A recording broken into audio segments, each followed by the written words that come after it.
this is I was dancing around this a little bit when I was talking about the quality of the refugees, but Samuel Martin says, are you of a mind as I am that Muslims should stay in their own countries and fix their own problems instead of becoming someone else's?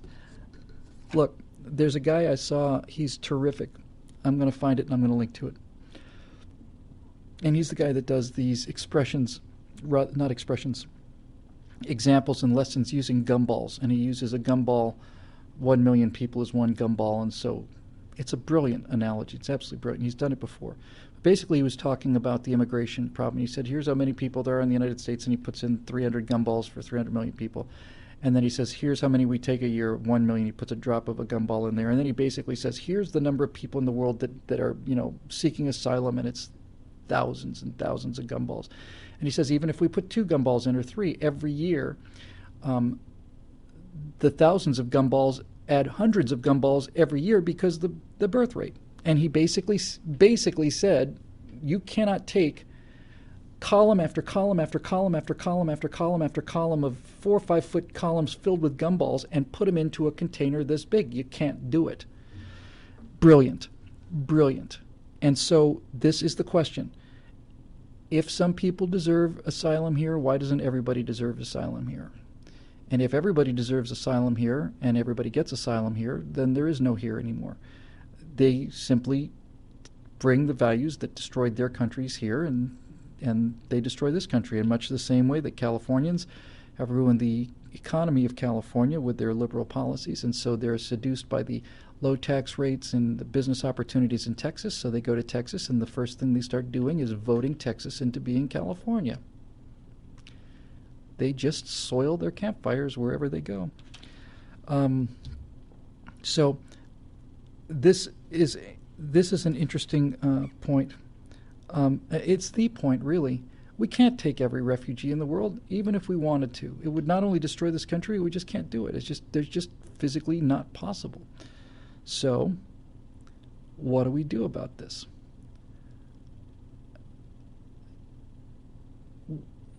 We have created a paradise on earth because for almost 250 years now, we have done the hard things all the time. We get up and we go to work. We've built the greatest economy in the history of the world. We pay for the most powerful and amazing military in the history of the world. And we genuinely, we don't have to put bumper stickers out there, we genuinely tolerate each other. One of the things I miss most, actually, is, during World War II, these stories were true, you see them in the movies. But these guys would be in a unit in Germany, let's say, and they would refer to themselves, oh, yeah, you're a wop, you're a mick, you're a dago, you're a spick, you're a this, you're a that. And it was done out of love and affection. These guys were brothers in arms, and they understood that the differences were actually something to joke about because they were trivial.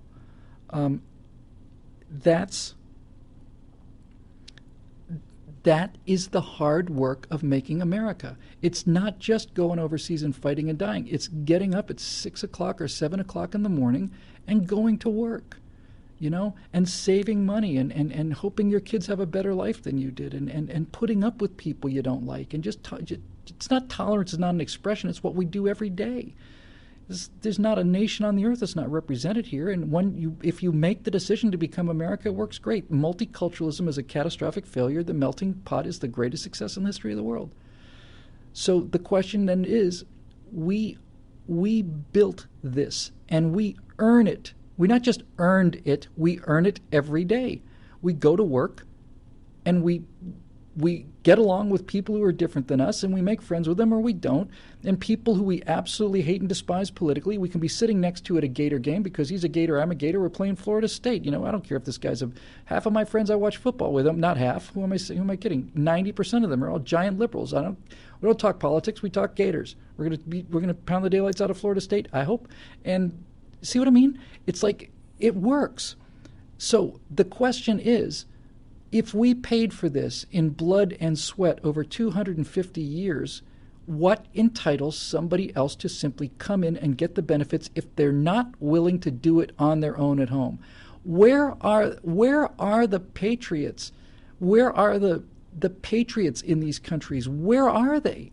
And if they're not there, and they're not, where are the people that are ready to fight and die for a revolution, for freedom, to get the things that we have? It's not a mystery, you know. It's not like these documents that make this country work are locked in a vault someplace that are only seen by a priest, you know, once a year.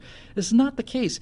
Any country in the world can figure out how to do this. We know what works. We know what works, and we show everybody what works every day. And the exportation of capitalism and the free market, American values and American culture has lifted the rest of the world out of poverty. India used to be in the Stone Age, and so did China, and American money got them out of it.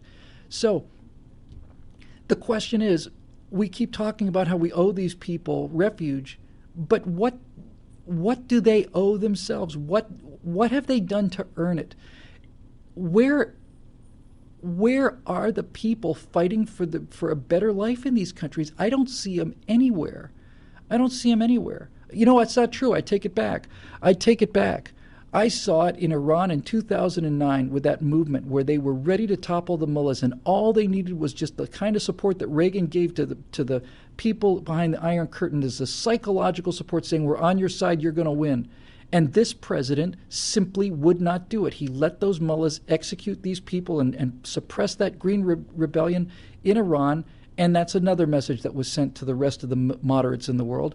That is the greatest foreign policy failure of the century so far, and maybe of the last 50 years since World War II. We could have overthrown the worst regime in the world without us doing anything other than saying we're on your side. But would he do it? No. Why? We know why. So the Iranians were ready to fight for their freedom, and it's not even physical support. I'm not even talking about sending in troops or even airstrikes. I'm saying moral support. You know, it's the reason that the Soviet Union fell and the Eastern Bloc fell was because we had Radio-Free Europe, and Reagan would come in after Carter. Oh, we're going to have to get along with them. We have to accept the fact that the communists will be here forever. And Ronald Reagan, Margaret Thatcher, and Pope John Paul II said this is an evil system, and we can beat it. And when people heard somebody say that, powerful people say that, they beat it. All they needed was the moral support. They don't get anything. They don't get anything from this president. Nothing. So, you know, why don't they fix their own countries? They have a moral obligation to do it. We should help them when they're trying to. And when I say help them, I mean help them in ways that are, you know, aid, weapons maybe. I don't mean we have to go in there and fix every single country. We've already figured out that's not really going to work. So, you know, there you go. Yes, why don't you, instead of coming here, why don't you fight for freedom in your own country? Well, I might get killed doing that. And how many people have we lost for freedom?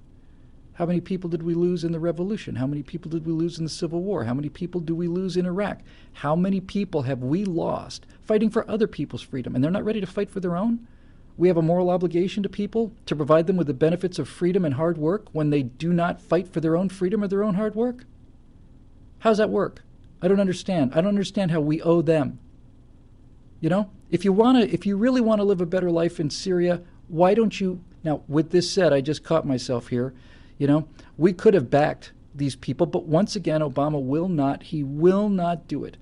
He will not do it. We give him partial support, then we pull the support, and so on.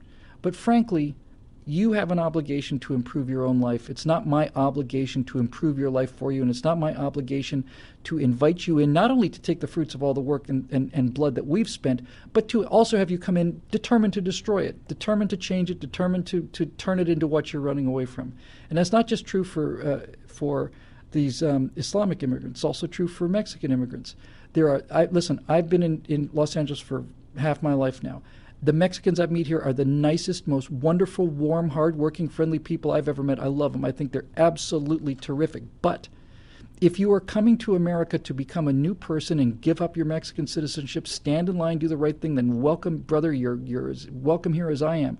But when huge numbers of people are here, not for the country, but for whatever they can take out of the country and then send back home, and their alliance, their heart is with the country they came from, that's a problem. That's a real problem. I'm speaking to you, La Raza.